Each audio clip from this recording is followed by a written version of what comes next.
భారత్ పైన జల ఖడ్గం, బ్రహ్మపుత్ర పైన చైనా భారీ డ్యామ్ కడుతున్నదట.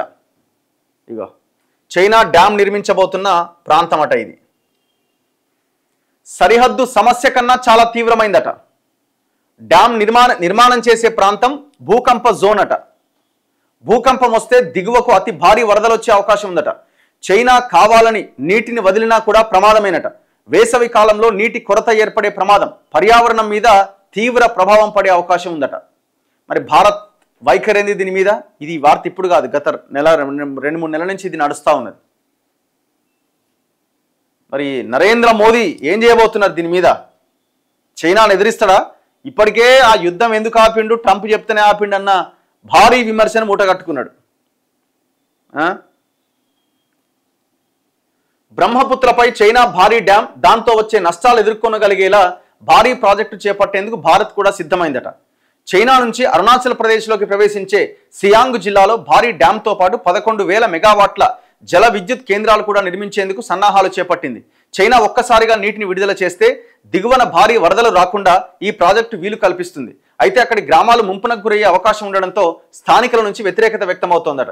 ఇప్పుడు ఆ ప్రాజెక్టుని ఆపడానికి మనం ఏం ప్రయత్నం చేయలేమా? ఇప్పుడు వాడు ప్రాజెక్టు ఎట్లాగో కడతాడు, దాని నుంచి ఆ వచ్చే వరదల నుంచి ఎట్లా కాపాడుకోవాలని మనం ఇంకొకటి కట్టే ప్రయత్నం చేస్తున్నాం. అసలు వాడు కట్టేదాన్ని మనం ఆపే అవకాశం లేదా? బ్రహ్మపుత్ర నది పైన చైనా చేపట్టిన భారీ డ్యామ్ భారత్కు ఎన్నో విధాలుగా నష్టానికి దారితీస్తుందనే చర్చ జరుగుతోంది.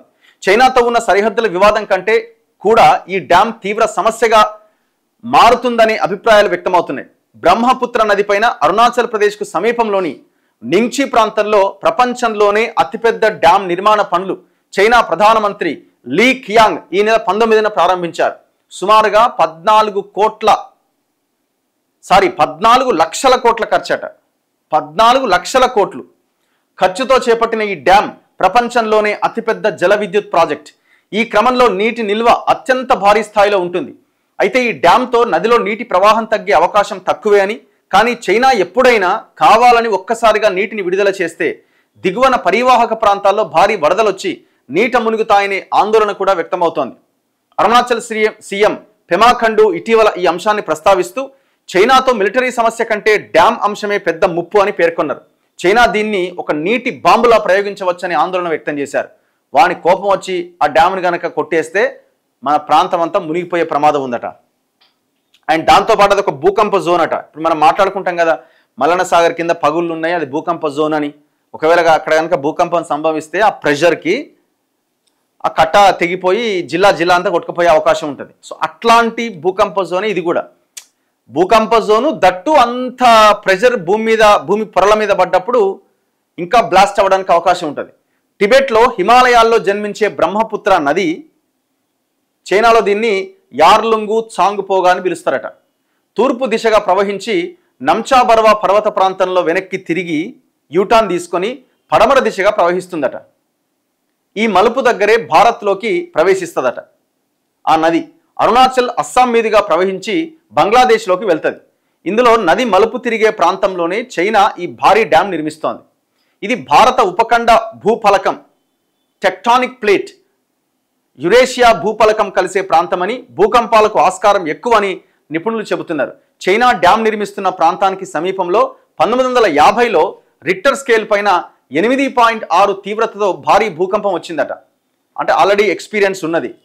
అస్సాం నుంచి టిబెట్ వరకు ప్రకంపనలతో మొత్తం భూమి అంతా అదిరిందట. హిమాలయాల ప్రాంతం అంతా భూకంప జోన్ 4లో ఉన్నది. అలాంటి ప్రాంతంలో అతి భారీ డ్యామ్ అంటే నీటి బాంబును పక్కన పెట్టుకున్నట్టే అని నిపుణులు చెబుతున్నారు.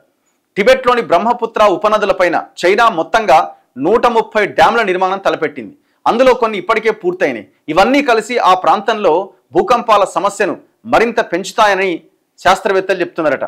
చైనా ఇలా పెద్ద సంఖ్యలో నిర్మిస్తున్న డ్యామ్లన్నీ నీటిని నిల్వ చేసుకునేందుకు వీలున్నవే అని, దానివల్ల ఎండాకాలంలో బ్రహ్మపుత్రలో ప్రవాహం తగ్గి నీటి కరువు ఏర్పడే ప్రమాదం కూడా ఉందట. ఇట్లా వాడికి నచ్చింది వాడు చేస్తున్నాడు. ఇగో ఇదే ఆ యూటాన్ అన్నారు కదా, భారత్లోకి ప్రవేశించే ఈ ప్రాంతం దగ్గర ప్రాజెక్టు కట్టబోతున్నాడు. దాదాపు 14 లక్షల కోట్లట. 14 లక్షల కోట్లు.